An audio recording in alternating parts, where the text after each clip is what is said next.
Halo guys. Kali ini saya akan merangkum film yang berjudul Shooter. Menceritakan tentang pembalasan seorang sniper yang dituduh melakukan percobaan pembunuhan kepada Presiden Amerika. Oke guys, silakan jauhi keramaian dan dengarkan baik-baik alur filmnya. Film dimulai dengan seorang sniper bernama Bob Lee Swagger, ditemani rekannya yang bernama Donnie. Mereka sedang menjalankan sebuah misi di wilayah zona konflik Ethiopia di benua Afrika. Dari atas bukit, mereka terus mengawasi pasukan pemberontak yang sedang melaju ke arah markas pasukan Amerika. Target yang berjarak 900 yard, tentunya tak jadi masalah bagi Swagger. Dengan pengalamannya dan perhitungan yang matang, mereka berhasil menghabisi targetnya satu persatu.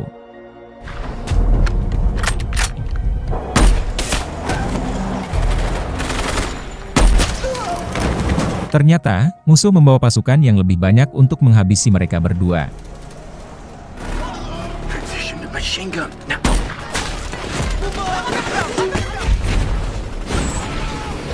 Di sisi lain, pusat komando yang mendengar Donnie dan Swagger sedang terjebak, mereka malah memutus komunikasi radionya.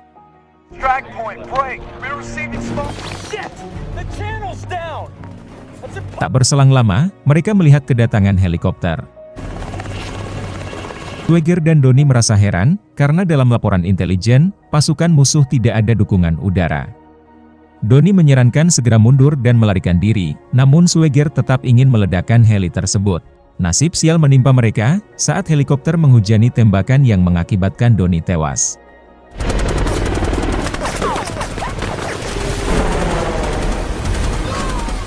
Swagger yang melihat sahabatnya meregang nyawa, sontak membuat kemarahannya memuncak.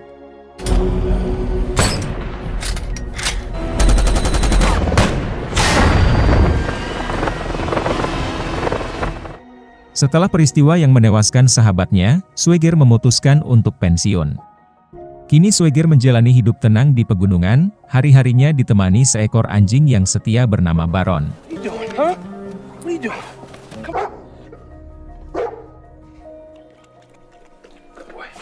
Di suatu hari, Swagger kedatangan tamu dari FBI yang bernama Kolonel Isaac Johnson, bersama dua pengawalnya. Maksud kedatangan Johnson untuk meminta Swagger membantunya menjalankan misi. Namun Swagger menolak dan mengusir mereka, karena dia hanya ingin menjalani hidup tenang. Johnson berusaha membujuk Swagger, agar mengerahkan kemampuannya untuk membuat skema penembakan jarak jauh, terkait sebuah rencana pembunuhan presiden yang berhasil terlacak lewat rekaman transmisi. Awalnya Swagger menolak misi tersebut, namun Johnson kembali mengingatkan sumpah prajurit yang pernah Swagger ucapkan untuk setia pada negara. Ternyata, ucapan Johnson membangkitkan jiwa nasionalisme seorang Swagger, yang pernah menjadi prajurit. Swagger pun bersedia menjalankan misi ini untuk terakhir kalinya, namun Swagger tidak menyadari bahwa ada maksud tersembunyi dari misi tersebut.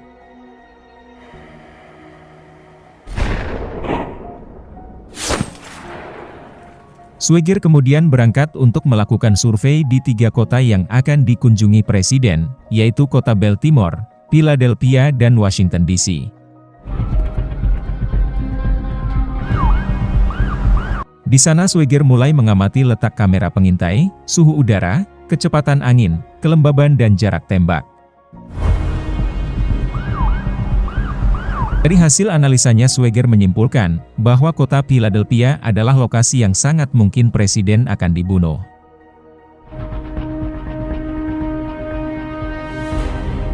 Singkat cerita hari pun tiba, Presiden Amerika mengunjungi kota Philadelphia, bersama Uskup Agung dari Ethiopia.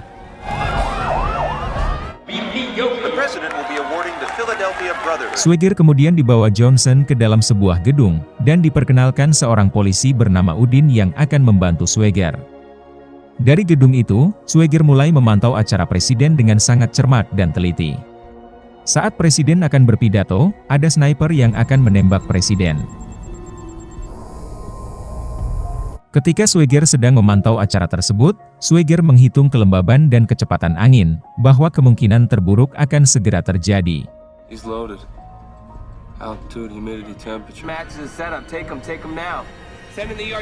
Tanpa diduga, Udin menembaki Swagger dari arah belakangnya.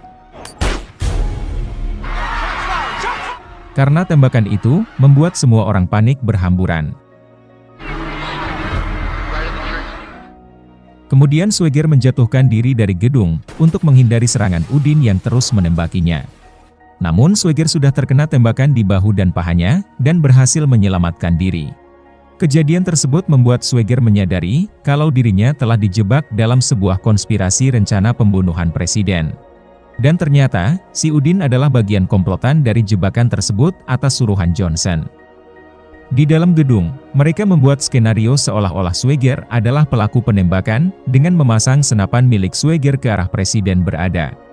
Kemudian Johnson memberitahu FBI bahwa pelaku penembakan adalah Sweger, sehingga pasukan FBI dikerahkan untuk memburu Sweger.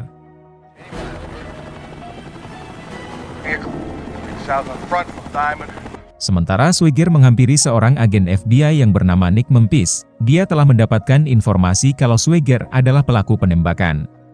Nick segera mengancam Sweger dengan pistolnya, tapi dengan cepat Sweger membalikkan keadaan dan melumpuhkannya. Sweger memberitahu jika dirinya telah dijebak dalam penembakan presiden, lalu Sweger merampas mobil dinasnya Nick, dan segera kabur dari sana. Sweger yang menjadi buronan FBI tak mau tertangkap begitu saja, dia melanjutkan pelariannya dan berusaha mengelabui mereka.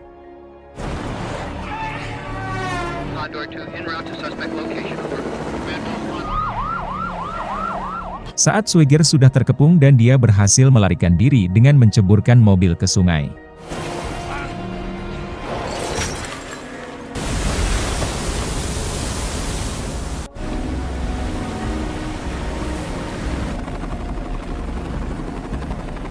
Di kantor FBI, Nick sedang diinterogasi oleh atasannya, karena telah gagal mempertahankan senjata dan mobil dinasnya. Sementara si Udin memberikan kesaksian palsu di depan awak media, jika dia telah melihat dengan matanya sendiri, bahwa Sweger yang telah menembak uskup Ethiopia.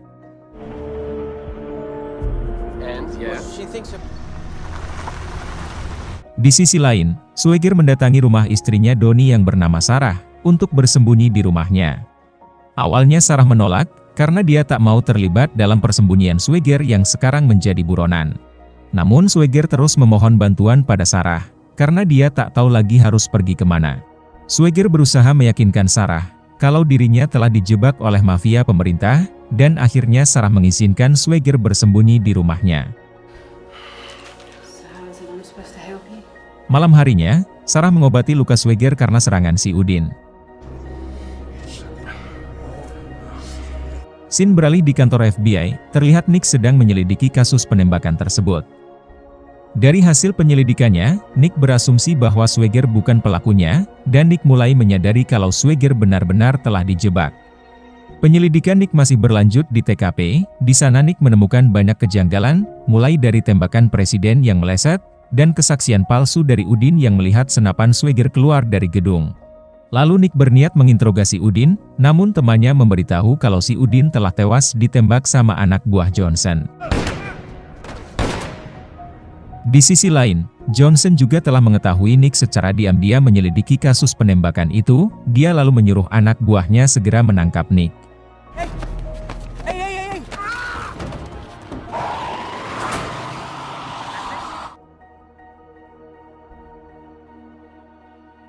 Mereka lalu menyandera Nick di sebuah tempat di pinggir sungai, di sana Nick dihajar habis-habisan dan disiksa. Saat Nick akan dibunuh, tiba-tiba Sweger menghabisi mereka satu persatu.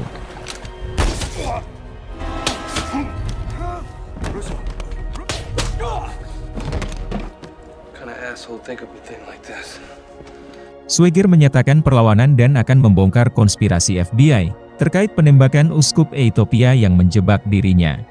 Menurut Sweger, hukum tak akan bisa menghentikan komplotan Johnson, maka dari itu dia akan mencari keadilan dengan caranya sendiri, sekaligus mengisyaratkan pertempuran babak baru segera dimulai.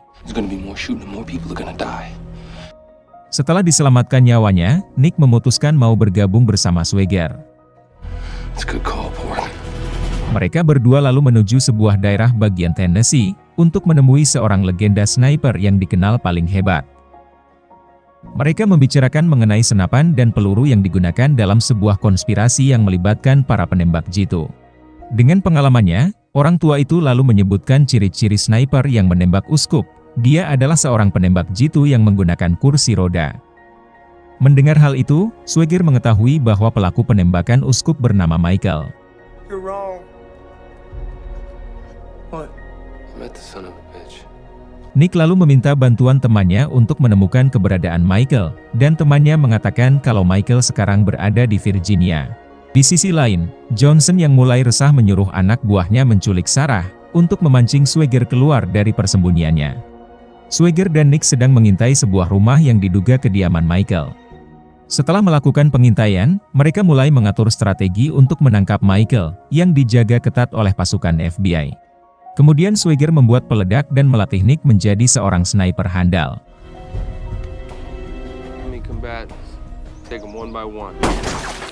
Dengan persiapan yang matang mereka mulai beraksi, Nick ditugaskan untuk mengamati situasi, sedangkan Swagger memasang peledak dan membunuh satu persatu petugas yang berjaga.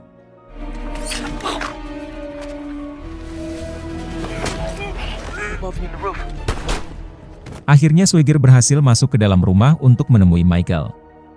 Sambil menodongkan pistolnya, Swagger menginterogasi Michael, agar menjelaskan konspirasi yang menjebak dirinya.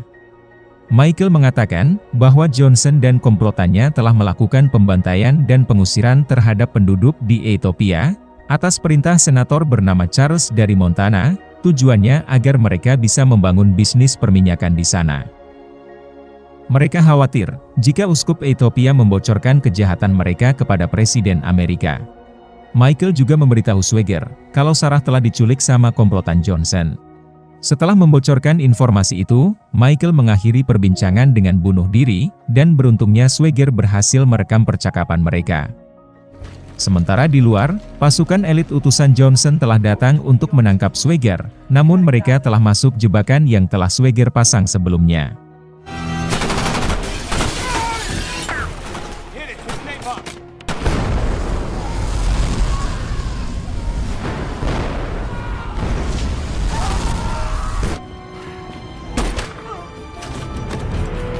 Dengan keahliannya, Swagger berhasil menghabisi mereka dengan mudah. Tak sampai di situ, Johnson mengirim heli untuk menghabisi Swagger. Heli itu terus menembaki mereka berdua, serangan itu mengingatkan Swagger pada misi terakhirnya yang menyebabkan Donnie sahabatnya gugur dalam pertempuran. Swagger menyuruh Nick untuk berlari memancing perhatian heli, sementara dirinya akan meledakkan heli tersebut.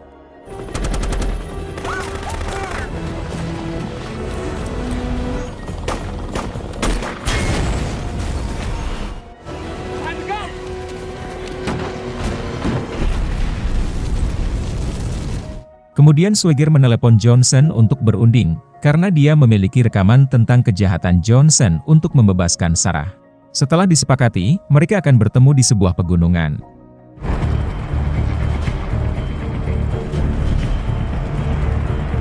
Singkat cerita, Johnson sudah tiba di pegunungan bersalju, disusul dengan kedatangan senator untuk melakukan pertukaran. Dari kejauhan, terlihat sosok lelaki yang berjalan dengan membawa senjata. Johnson yang menduga lelaki itu adalah Swagger, dia menyuruh snipernya untuk menghabisi lelaki itu. Di adegan ini kita bisa menyimpulkan, kalau otak penjahat ingin selalu menang, meskipun dengan cara curang.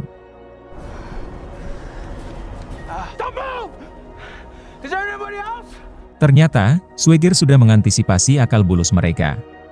Swagger yang sudah mengetahui posisi sniper Johnson, langsung mengheadshot mereka semua.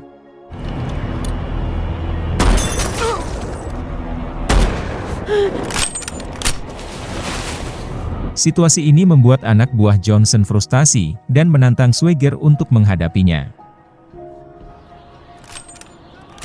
Dengan sebuah tembakan jitu, Swagger berhasil menembak lengan pria itu hingga terputus. Swagger lakukan itu untuk memberi peringatan pada mereka, agar jangan pernah macam-macam sama dirinya. Sementara itu Johnson dan senator hanya berdiri kebingungan, dan tak tahu harus berbuat apa. Kemudian Swagger keluar dari persembunyiannya dan mendatangi mereka. Terjadi sedikit perdebatan antara Swagger dengan senator tentang konspirasi yang menjebak Swagger. Swagger menanyakan alasan mengapa senator menjebak dirinya, dan melakukan kejahatan di Ethiopia. Ternyata senator dengan sengaja membantai warga di sana, demi memuluskan mendirikan perusahaannya. Senator lalu berlagak baik, agar bisa membujuk Sweger mau bergabung menjadi anak buahnya. Tapi dengan tegas Sweger menolak tawaran itu, meski bayarannya cukup besar. Tak lama kemudian pasukan FBI mendatangi lokasi untuk menangkap Sweger. Kemudian Sweger membakar ponsel yang berisi rekaman percakapan yang diinginkan senator. Melihat itu senator malah tertawa dan berkata, bahwa mereka tidak akan terkena tuntutan atas kejahatannya, karena dirinya adalah pejabat yang kebal hukum, bahkan KPK pun tak akan bisa menahannya.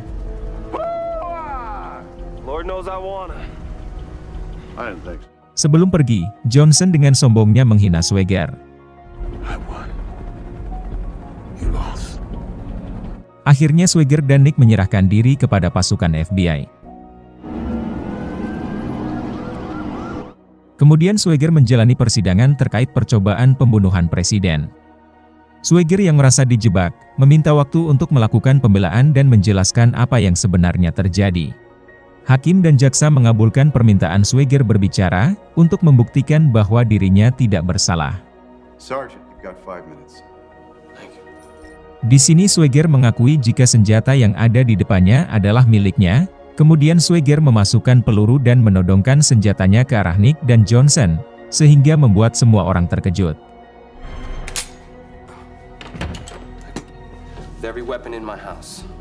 Sweger menjelaskan bahwa ia selalu mengganti pin senapannya, agar tidak bisa digunakan oleh orang lain. Sangat mustahil jika mereka menuduh Sweger menembak uskup, dengan memakai senapan yang tak bisa digunakan. Kemudian Nick memperlihatkan foto-foto kejahatan yang telah dilakukan Johnson bersama senator di Ethiopia. Tapi hakim mengatakan kalau dirinya tidak bisa menahan Johnson, karena kasus ini di luar Amerika, dan hanya pengadilan internasional yang bisa menuntut mereka. Tentu saja keputusan ini sangat mengecewakan Sweger. Sebelum meninggalkan ruangan, Johnson mengejek Sweger lagi. I win. You lose. Again. Hakim mengatakan bahwa keadilan tidak selalu menang, dan Sweger dibebaskan dari segala tuduhan. Public Swagger, you're free to go. Singkat cerita malam pun tiba, Senator dan Johnson merayakan kemenangannya di sebuah villa. Namun tiba-tiba, mereka dikejutkan dengan penjaga yang jatuh di hadapan mereka, dalam keadaan tertembak di kepalanya. Johnson yang berdiri, tiba-tiba peluru menembus dadanya hingga tewas seketika. Paham akan kedatangan Sweger, mereka pun bersembunyi mengamankan diri. Kali ini kemarahan Sweger sudah tak terbendung lagi. Mereka pun diteror habis-habisan oleh Sweger, dan membantai mereka sampai tak tersisa.